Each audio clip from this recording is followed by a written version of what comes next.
B first year political science भारतीय राजनीतिक विचारक में आज दयानंद सरस्वती के राष्ट्रवादी चिंतन पर हम अध्ययन करने जा रहे हैं।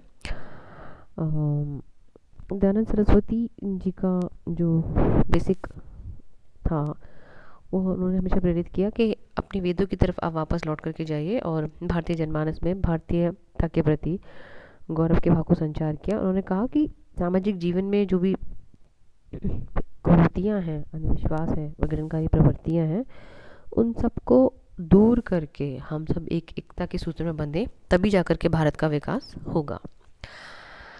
भारतीय चिंतन में राष्ट्रवादी तत्व के प्रति उनका पहला जो दृष्टिकोण था वो ये था कि उन्होंने भारतीय गरिमा को दोबारा से स्वीकार करने की बात पर बल दिया। उन्होंने कहा कि विदेशी आधिपत्य होने के कारण भारतीय जनमानस धार्मिक, सांस्कृतिक व सामाजिक सभी संदर्भों में पराधीन होता चला जा रहा है और समाज में कुरीतियाँ और अंधविश्वास प्रचलित होते चले जा रहे हैं। तो इस सब से जब हम कंपेयर करते हैं तो हम ये पाते हैं कि हम बौद्धिक, सामाजिक और सांस्कृतिक सभी दृष्टियों से उच्च हैं, श्रेष्ठ हैं, किंतु शिक्षा का अभाव है और हम सुधार की प्रेरणा नहीं लेते हैं और पश्चिमी सभ्यता को नहीं जानना चाहते, इसीलिए हम पीछे हैं।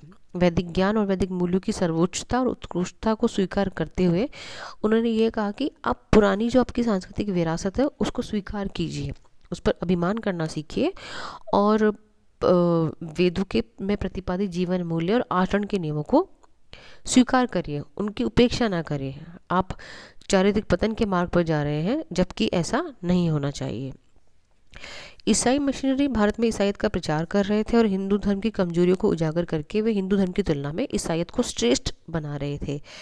इन सब पर आक्रमण करते हुए उन्होंने कहा कि पौराणिक मान्यताओं के नाम पर हिंदू धर्म में अनेक प्रकार के अंधविश्वास हैं, कुरीतियाँ हैं, रूढ़ियाँ हैं। तो यदि हम इनको दूर कर देते हैं या हम इस धर्म की कुछ बुराइयों को दूर कर देते हैं तो हमारा हिंदू धर्म ईसाईयत से भी ऊपर है या सर्वोपरि है। वेदों के आधार पर हिंदू धार्मिक विश्वासों और जीवन पद्धति की विवेक संबंध व्याख्या करके दयानंद सरस्वती ने कहा कि वैदिक धर्म की श्रेष्ठता का प्रतिपादन आप स्वीकार करो। जो वैदिक धर्म है वो बहुत उच्च है, उसको एक्सेप्ट करिए, उसको अपने जीवन में उतारिए। वेदों पर आधारित हिंदू जीवन पद्धति व धार्मिक विश्वास ईसाईयत व इस्लाम की तुलना में हीन नहीं है, अपितु उनसे भी श्रेष्ठतर है।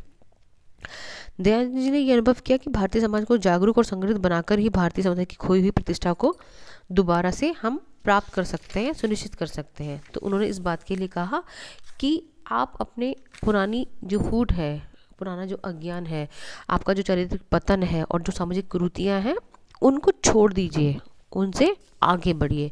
आपस की फूट से कौरव, पांडव और यादवों का सत्यानाश हो गया, अतीत की घटना है, परंतु अब भी लोग भारतीयों को ग्रसित किए हुए हैं।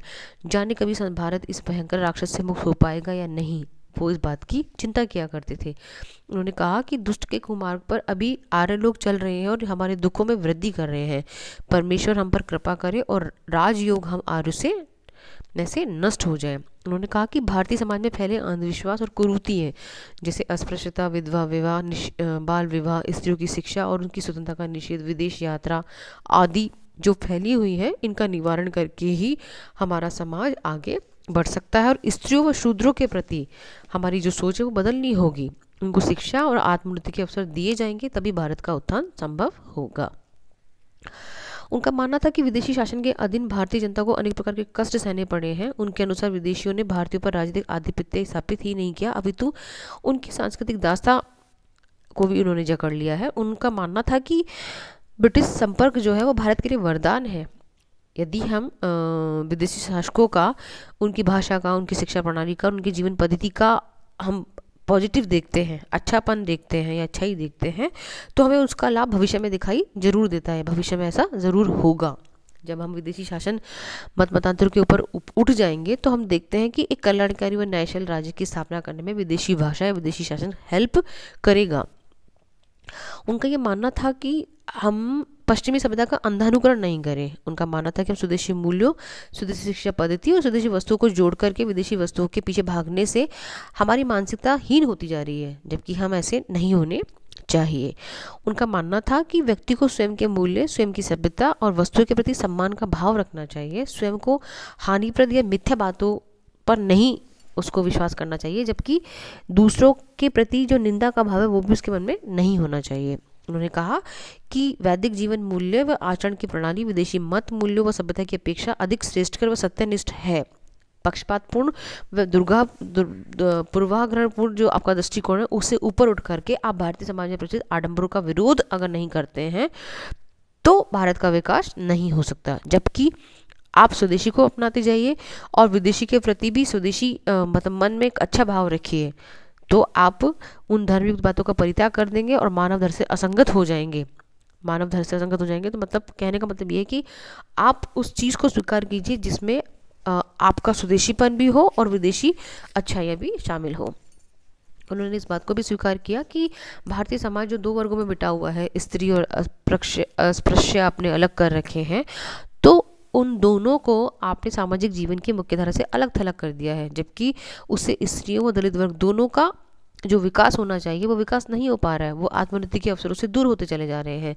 तो उन्होंने माना कि समाज में विद्यमान छुआछूत की प्रवृत्ति को दूर किया जाए, जाति पाति को दूर किया जाए और स्त्रियों को भी स्वतंत्रता दी जाए, उनको भी शिक्षा का अधिकार दिया जाए, तो वो भारतीय समाज में पुरुष के बराबर खड़ी होकर के समाज के विकास में अपना योगदान देगी। उन्होंने ये भी माना कि जिस पुरुष में अन्याय का प्रतिकार करने का साहस नहीं होता है वह व्यक्ति जो है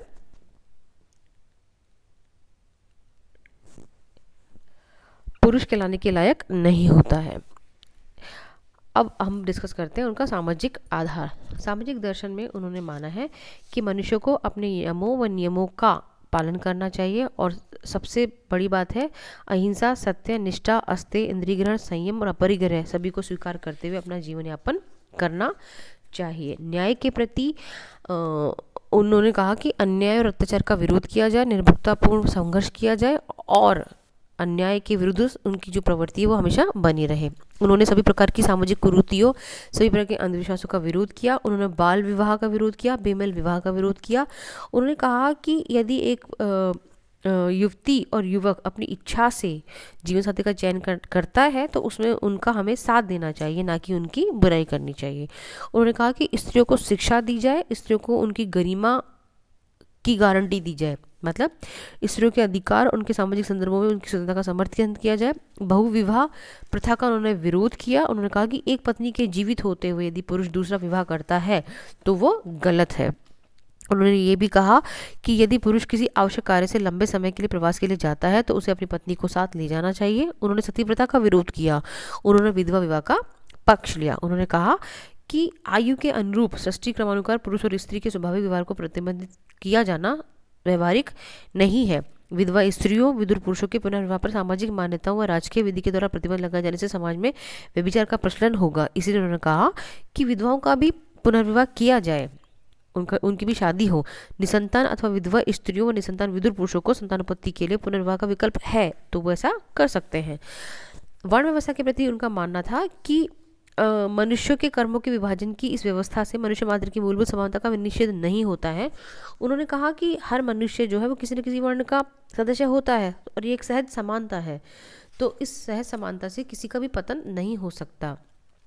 किंतु उन्होंने इस बात का खंडन किया कि केवल जन्म के आधार पर किसी विशिष्ट वर्ण की सदस्यता प्राप्त हो जाए। उन्होंने कहा कि वर्ण की सदस्यता मनुष्य की अपनी क्षमताओं व गुणों के आधार पर उसे मिलनी चाहिए, ना कि जन्म के आधार पर। उन्होंने कहा कि निंदा, ईर्ष्या, अभिमान ये सभी चीज़ें छोड़ करके आप एक सीधे साधे इंसान या एक अच्छे मनुष्य की ज़िंदगी जिए। आश्रम व्यवस्था में उन्होंने माना कि चारों जो आश्रम हैं वो चारों आश्रम बहुत सर्वश्रेष्ठ हैं। उन्होंने स्पष्ट किया कि मनुष्य के जीवन की चारों प्रवृत्तियां उनके चार पक्षों को प्रकट करते हैं: ब्रह्मचर्य, गृहस्थ आश्रम, वानप्रस्थ आश्रम और लास्ट में संन्यास आश्रम। उन्होंने कहा कि ये जो डिवीज़न है वो विवेक संबद्ध है, वैज्ञानिक आधार पर किया गया है और इन सब पर चल करके आप एक अच्छे समाज की स्थापना कर सकते हैं या एक सामाजिक विश्वास बनाए रख सकते हैं। इस प्रकार हम देखते हैं कि उन्होंने सामाजिक जीवन को उदार मानवतावादी मूल्यों के आधार पर संचालित करने व रूढ़ियों व अंधविश्वासों को दूर करके एक अच्छी सामाजिक व्यवस्था बनाए रखने पर बल दिया था। आज के लिए बस इतना। अगली क्लास में हम डिस्कस करेंगे दयानंद के धार्मिक विचार।